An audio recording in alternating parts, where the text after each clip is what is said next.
जो अहंकार पहले बोल रहे थे कि हम 9 की 9 सीट जीत रहे हैं, तो जो इस समय की भाषा है वो हताशा और निराशा की भाषा है।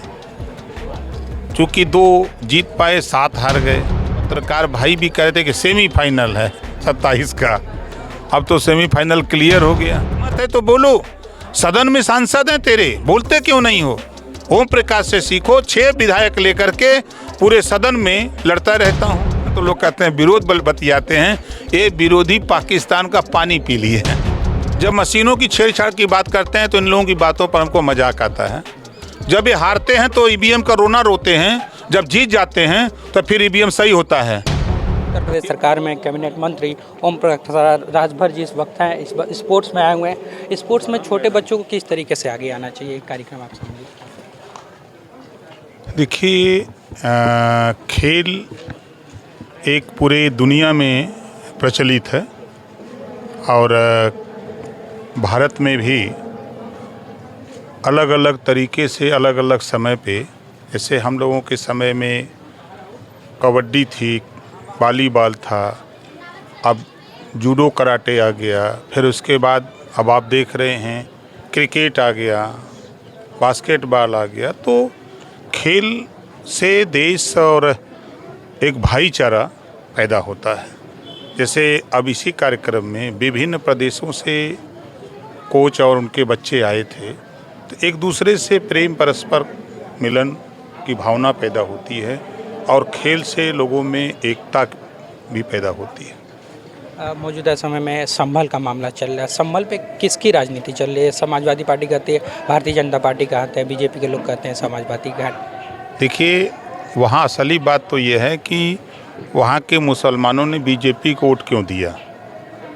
देने वाले बीजेपी को और न देने वाले, दोनों में लड़ाई है और उसी को हवा दिया जा रहा है। भाई, अगर विपक्ष इस बात को कह रहा है तो हम करहल क्यों नहीं जीत गए? हम तो उसको भी जीत सकते थे। 14,000 का अंतर था, मात्र 7,000 वोट का मामला, 7,500 का। शीशा मऊ, वहाँ भी तो हम गुंडई कर सकते थे तो वहाँ क्यों नहीं करे? तो जनता, हम लोग भी चाहते हैं, सरकार चाहती, चुनाव आयोग चाहता निष्पक्ष चुनाव हो और लोकतंत्र जो है वो कायम रहे। तो अब जो अहंकार पहले बोल रहे थे कि हम 9 की 9 सीट जीत रहे हैं, तो जो इस समय की भाषा है वो हताशा और निराशा की भाषा है। चूँकि 2 जीत पाए, 7 हार गए।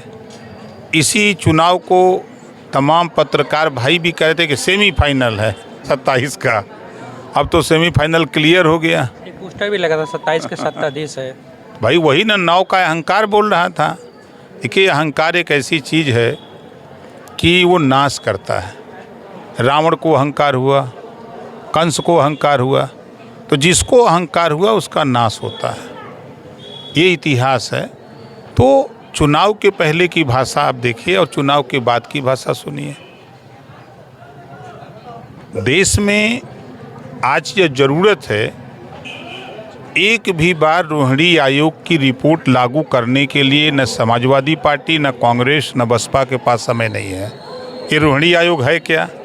राष्ट्रीय स्तर पे 27% आरक्षण को बांट के देने की बात है, जो सुप्रीम कोर्ट ने अभी कुछ दिन पहले फैसला दिया कि कोटे में कोटा। इस पे बोलने की हिम्मत नहीं है। देश में एक 1 नेशन 1 राशन कार्ड का कानून बन गया। 1 नेशन 1 इलेक्शन का कानून कैबिनेट से पास हो गया, वो भी लोकसभा राज्यसभा से पास हो जाएगा। तो जब देश एक है, संविधान एक है, तो फिर कानून 2 तरह का, इस पे क्यों नहीं चर्चा करते कि 1 नेशन 1 एजुकेशन, एक देश एक समान शिक्षा देश में लागू हो। आप उठा के देखिए, जो गरीब कमज़ोर तबका है वो प्राइमरी स्कूल में पढ़ता है और जो मजबूत है, अमीर है, उसका बच्चा प्राइवेट में पढ़ता है। दोनों के लिए, नौकरी के लिए जब दोनों जाते हैं तो पेपर एक आता है, तो गरीब फेल हो जाता है और अमीर का बच्चा कॉन्वेंट में पढ़ने वाला पास हो जाता है। इसी की लड़ाई ओम प्रकाश राजभर इन लोगों को भी समझाता हूं कि हिम्मत है तो बोलो, सदन में सांसद हैं तेरे, बोलते क्यों नहीं हो? ओम प्रकाश से सीखो। 6 विधायक लेकर के पूरे सदन में लड़ता रहता हूँ, चाहे वो बिजली का सवाल हो, चाहे शिक्षा के सवाल पे हो, चाहे रोजगार के सवाल पे हो। अभी आपको बता दूं, अभी 1.25 महीना नहीं हुआ होगा, कैबिनेट में प्रस्ताव आया 500 करोड़ रुपया एक उद्योगपति को बिना ब्याज का ऋण देने का।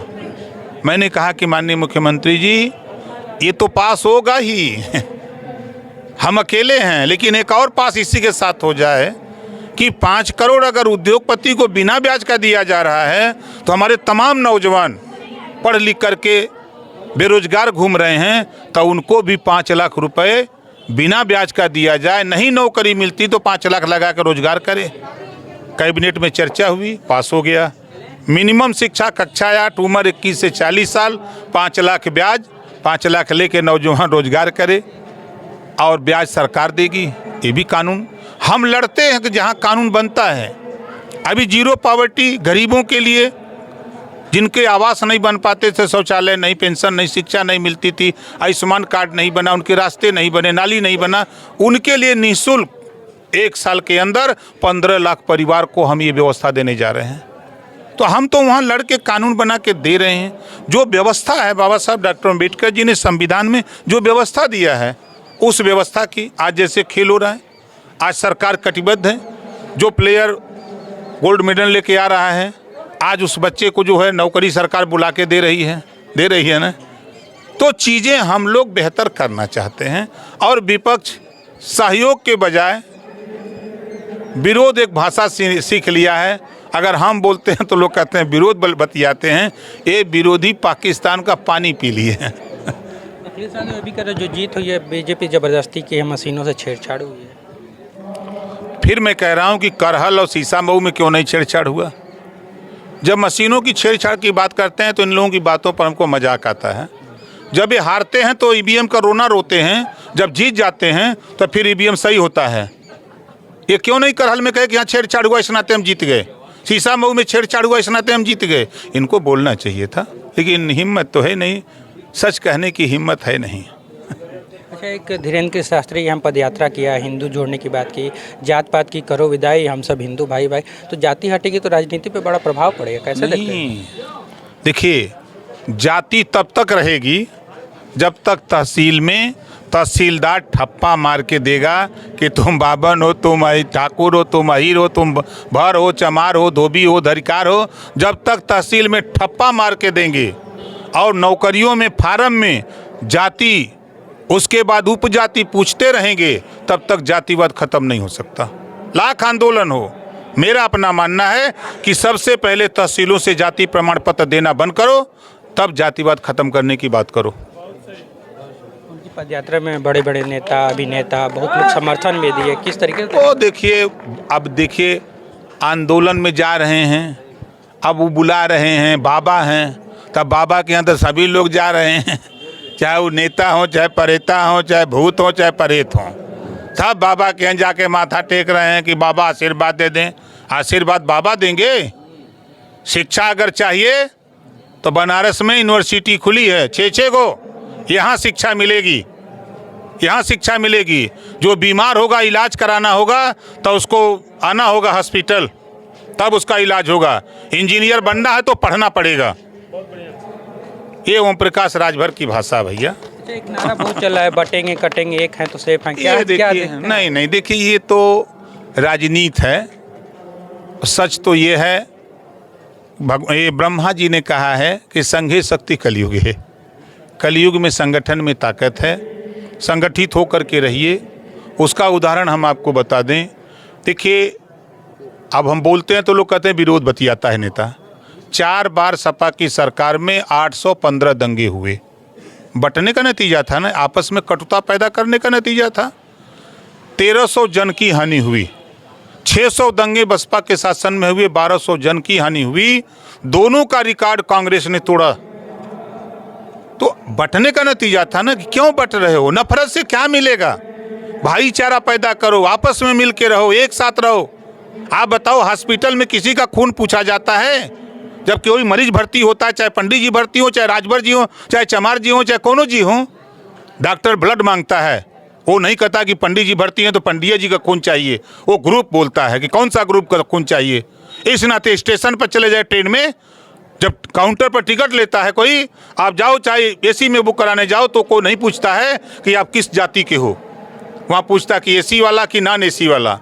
चाय की दुकान पर जाइए तो चाय की दुकान वाला भी जाति नहीं पूछता है, वो ये पूछता है कि चालू चाय की स्पेशल। अच्छा, अभी वक्फ बोर्ड ने एक उत्तर प्रदेश बनारस में ही उदय प्रताप इंटर कॉलेज करके है, उस पर दावा किया था कि ये वक्फ बोर्ड की परिसर है, इसको किस तरीके से देखते हैं? देखिए, अभी एक कानून पास हुआ है कैबिनेट से, 1359 फसली में जिसका जो नाम है उसको मिलेगा। वक्फ बोर्ड में एक कानून है कि वो इसी को कह दें कि ये हमारी संपत्ति है तो एक नोटिस दे देंगे रेवेन्यू को और कहेंगे खाली कराओ। इसी में संशोधन है कि भाई 1359 फसली में अगर आपका नाम है तो आपको दिया जाएगा, नहीं है तो फिर किसी की संपत्ति को आप नहीं ले सकते हो। यही संशोधन है। और वक्फ बोर्ड में मैं कह रहा हूँ कि जो संशोधन हो रहा है, महिलाओं को लाभ होगा, गरीब मुसलमानों को लाभ होगा, नौजवानों को। इनमें जो अमीर लोग हैं, धनाढ़ लोग हैं, वही वक्फ बोर्ड की ज़मीनों को कब्जा करके बेच के मजा ले रहे हैं, वही लोग विरोध कर रहे हैं। अच्छा, आजमगढ़ का एक वीडियो वायरल हो रहा है जिसमें आप कह रहे हैं कि बीजेपी के हम गुलाम नहीं, क्या है पूरा मामला? हो देखिए, एक कार्यक्रम भागीदारी पार्टी का था। भागीदारी पार्टी के नेता जब प्रचार कर रहे थे तो उनसे ये लोग कह रहे थे कि ओम प्रकाश राजभर नहीं आएंगे, ये ओम प्रकाश राजभर भारतीय जनता पार्टी के गुलाम हैं, वो नहीं आ सकते। तब किसी पत्रकार साथी ने पूछा, हमने कहा भैया देखो, हम भारतीय जनता पार्टी के सहयोगी दल हैं, अगर वो इस तरह प्रचार कर रहा है तो हम तो आ गए हैं, हम तो गुलाम नहीं हैं। तो क्या बुरा कहा? अच्छा, आप राजनीति के माहौल को पहले से ही भाप लेते हैं, तो क्या 2027 में भी पलटी मार जाएंगे, ऐसा लोग कहते हैं? क्या है? देखिए, यही तो मजे की बात है। 8 बार अखिलेश जी पलटी मारते हैं तो आप नहीं बोलते हैं। 10 बार कांग्रेस पलटी मारती है तो आप नहीं पूछते हैं। 9 बार बसपा पलटी मारती है तो नहीं पूछते हैं। हम 2 बार पलटी मारे में सब लोग भी आ गए।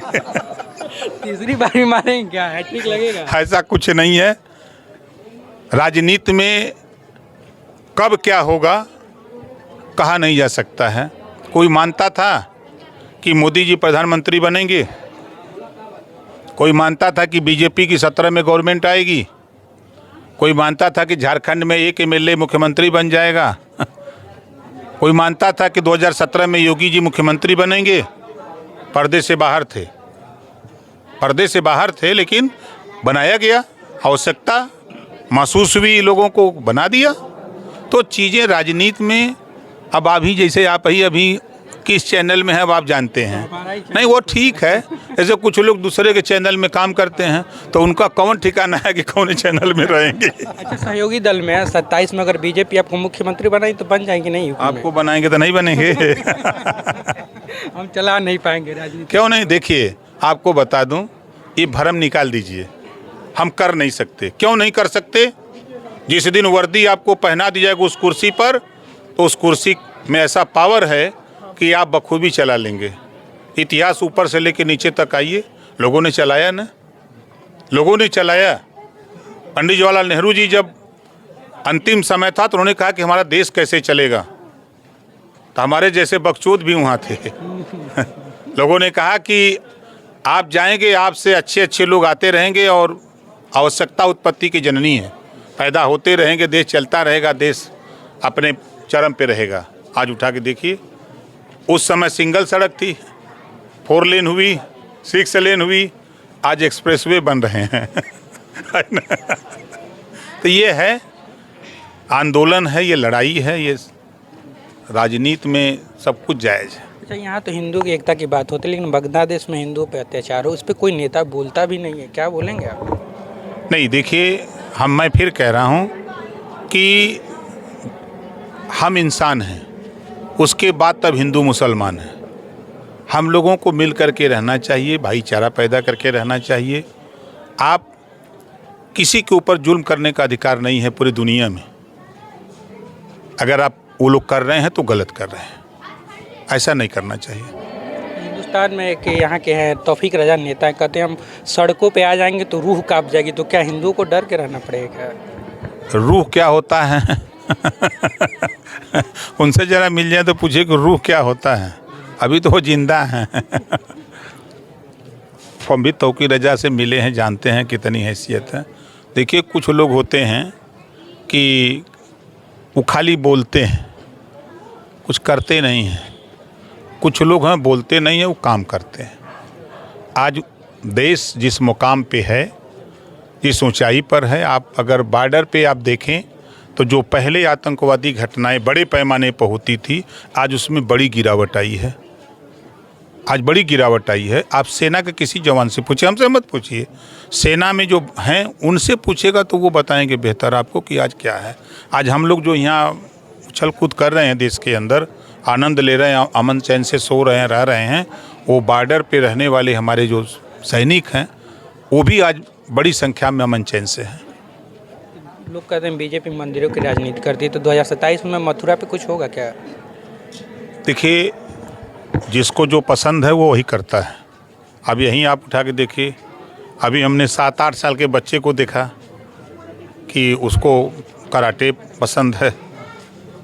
अब इस जाड़े में वो कराटे यहाँ खेल में शामिल है। हमारे जैसे लोग, हजारों लोग राजनीति में उछल रहे हैं। कुछ लोग डॉक्टर बनने के लिए परेशान हैं, कुछ मास्टर बनने के लिए परेशान हैं, कुछ पत्रकार बनने के लिए परेशान हैं, जो जहाँ वहीं परेशान हैं। ठीक है, धन्यवाद बात करने के लिए। तो हमारे साथ थे ओम प्रकाश राजभर, सुहेलदेव पार्टी के ओम प्रकाश राजभर, उत्तर प्रदेश के कैबिनेट मंत्री। अविनाश कुमार पांडे, उत्तर प्रदेश समाचार।